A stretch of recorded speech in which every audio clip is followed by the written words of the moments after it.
Hello and welcome back to our bright journey. And today we're still in Cyprus, but we're actually going to be going back in time in today's video and back to the UK because that is where our bright journey first started. And it was September 2021 when we took the first big step to make our dream come true of retiring early and moving to the beautiful island of Madeira. It was in September of last year that we finally made the decision to put our house up for sale. Welcome to the Briars. Now this 4-bedroom detached property of individual design is absolutely stunning and it has the wow factor, which you will see later. It could be known as an upside down property with the bedrooms on the ground floor and a living space up on the first floor to maximise those views out across the Soma Valley. Because for us, we wanted to apply for a Portugal Golden Visa, and that meant investing in property. There are other routes you can take with the Golden Visa, other investments, but for us it was about buying a house to turn into our home for our retirement. And to do that, we needed to sell our house in the UK. We had an estate agent round and he valued it at far more than we were expecting. And he decided that we should have an open day to do all the viewings because at the time the market was, I don't know what the market's like in the UK now, but at the time there was a lot of people wanting to buy properties like ours, and he said this is the best way to do it.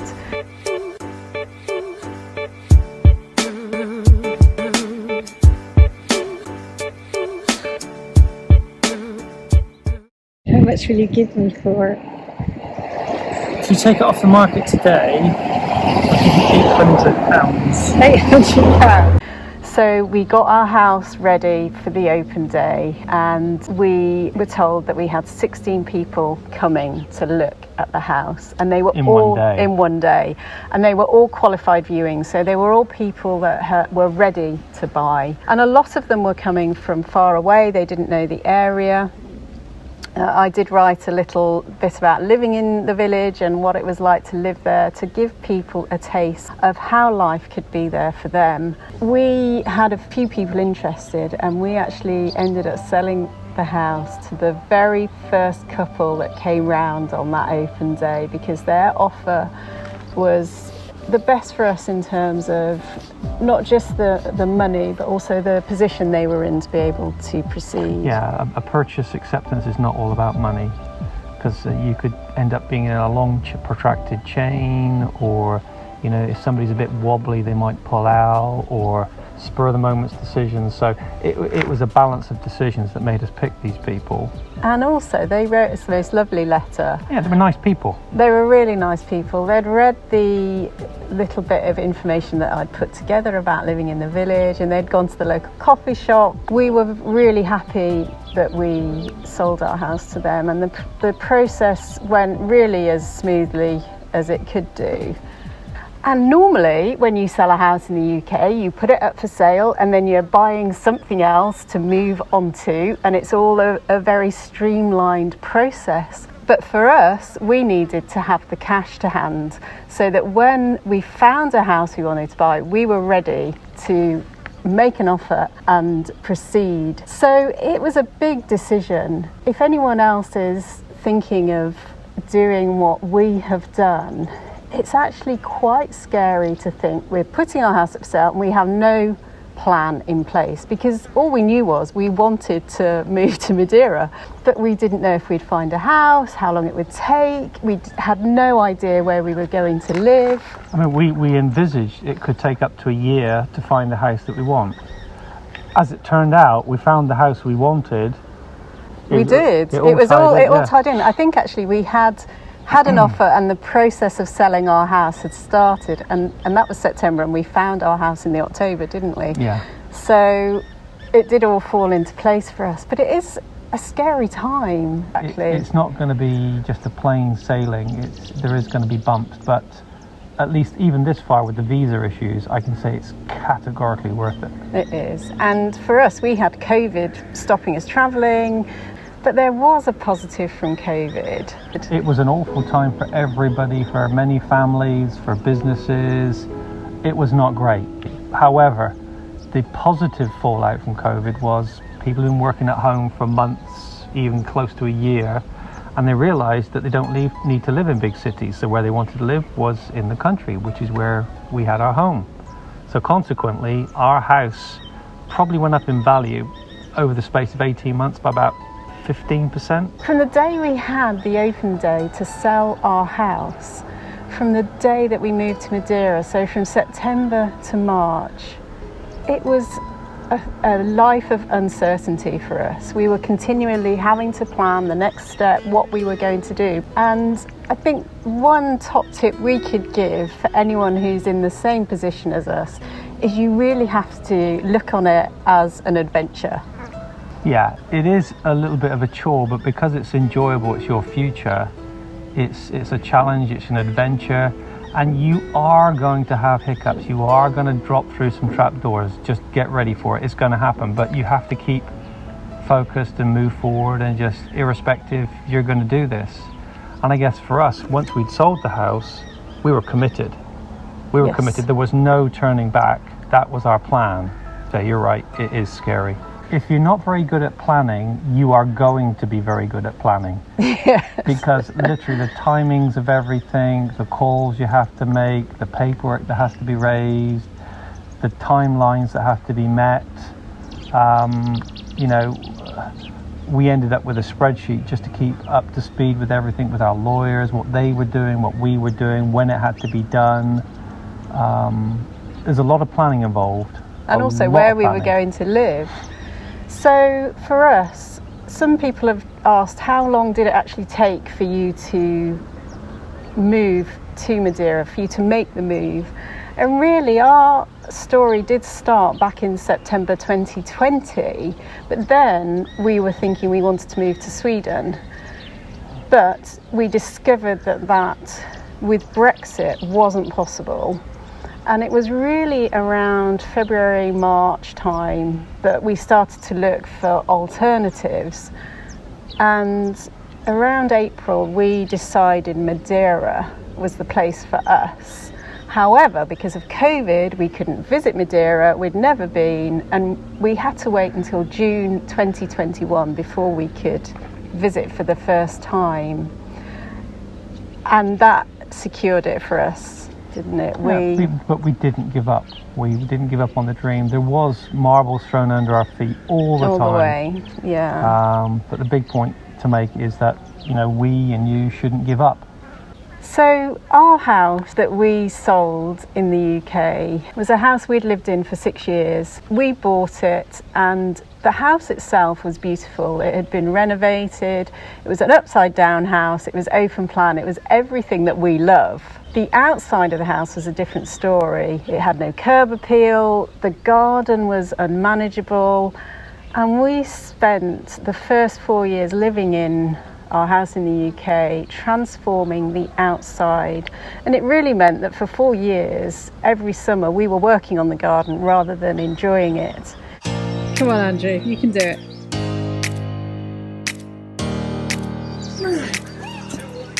Oh, that was the best one yet. I might end up on YouTube or something. That was great because we did all the work ourselves except for a couple of things, and to feel the sense of achievement that we had turned this garden, which was pretty unmanageable, hard to look after, into something really special was very rewarding for us. For a while I thought we would find it really hard to move from the house. Everybody said to us, why would you ever want to leave Yes. I think the thing is, the reason why we wanted to leave it, if you could call it that, was, and it was an exchange of that for an additional 10 years of quality life. Yeah. Now. Yeah, that's very true. Yeah.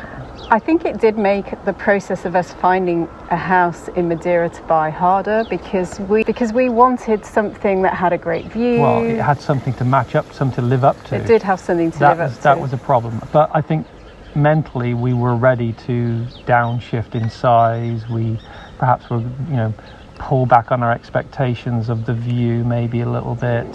But again, in exchange, we were going to get an additional 10 years of non-working life at the most important end of the remainder of our life.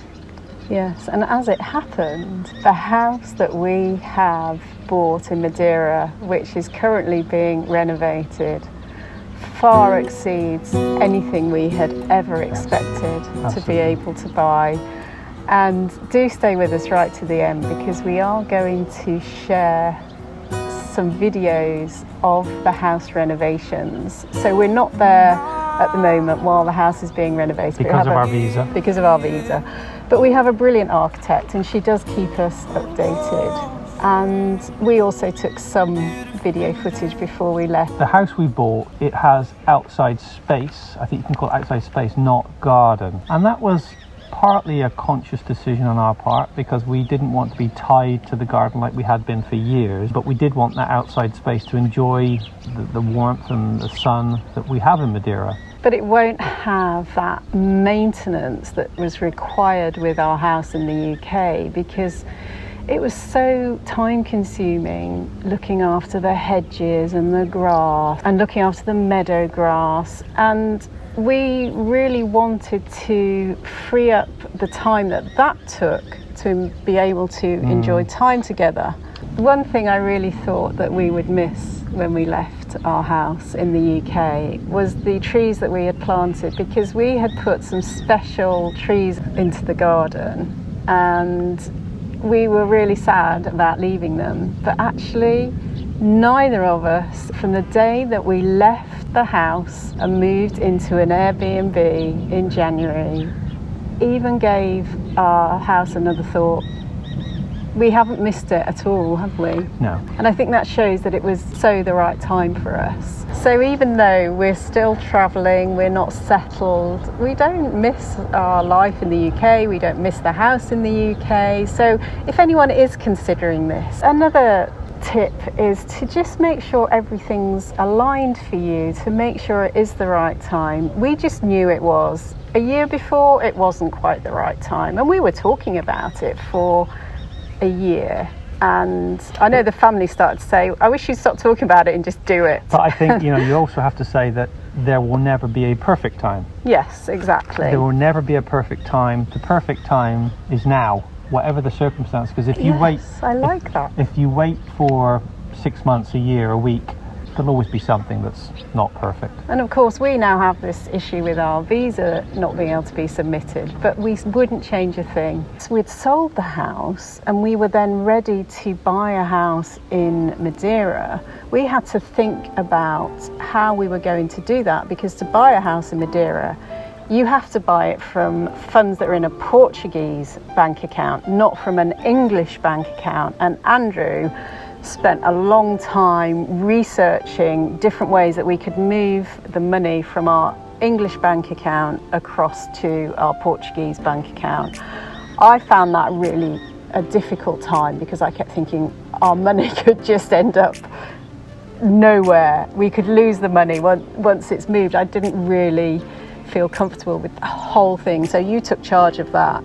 And we used a company called TorFX, and we will talk more about that in another video. But the whole process was wonderful. We had a wonderful account manager called Chris, and he really looked after us. And one thing that we did do, which is a really useful tip, is we started off just transferring a few small amounts to see how the process worked. Well, obviously, the less you transfer, the worse the exchange rate. You transfer big amounts, you get a best exchange rate. But I think for us, what we decided to do was, as you rightly say, it was everything we had. So rather than just chuck everything in a bucket and cross your fingers and close your eyes and go to church on a Sunday, we said, okay, well, let's do, did we do £1,000? I think we started off with 1,000. Just to make sure that it actually did make it to the bank account, the IBANs were right, they were honest and with it. And I think all in all, we actually transferred 3 lumps of money. We did. So one of the things that we were up against was exchanging our money into euros and the exchange rate, and picking the best day, the best time, because if you know anything about currency conversions, it can change by the minute. Overnight, it could be the best rate, then drop back down in the morning. and Boris was up against it with his parties during COVID. And this is the truth. The way we finally decided we were going to do it that day, and we were talking about a lot of money. For us, it was everything we had. We were out walking. It was one evening walking down a cold lane, and we were saying, shall we do it, shan't we do it, shall we do it, shan't we do it? And rock, paper, scissors decided it.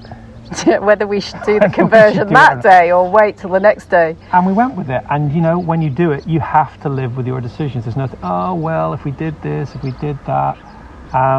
But when you look at it in a holistical view of the last 5 years, it was a brilliant time to do it. And actually the next day I was so distraught that we decided to do it, because everything I was reading in the paper was that the exchange rate was actually getting better. So Andrew spoke to our currency exchange guy and he said, no, it has gone down again. So it was actually, and it was a very difficult time.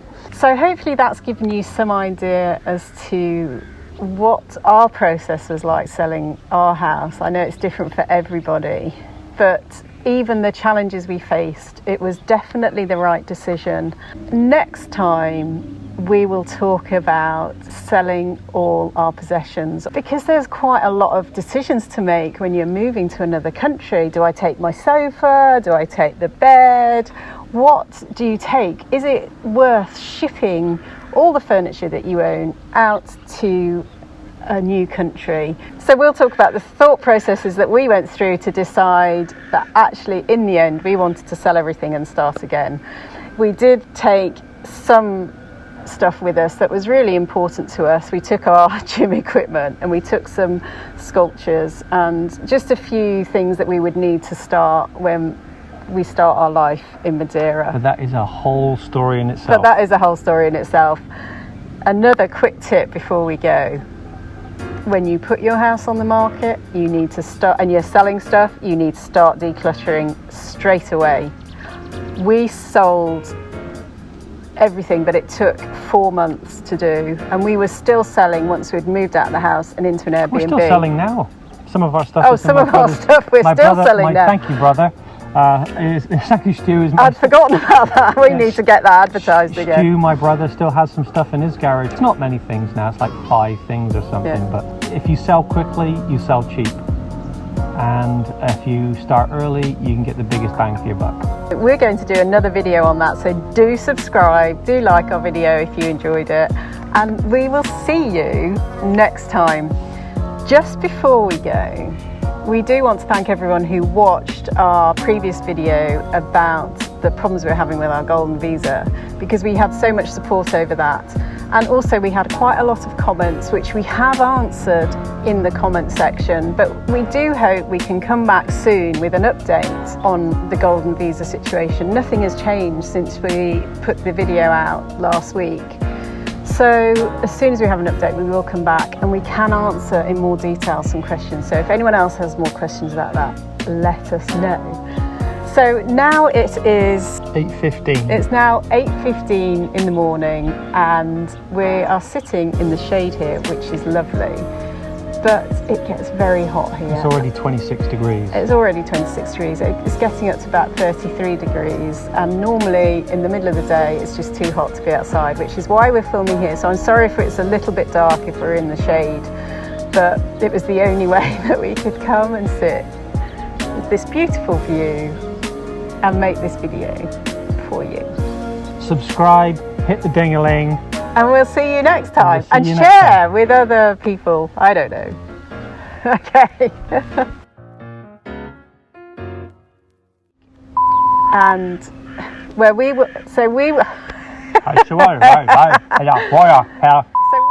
did I say about putting our house on the market? No. And from the day that we had our open house to sell our house. Yeah. Okay, is that right? Yeah.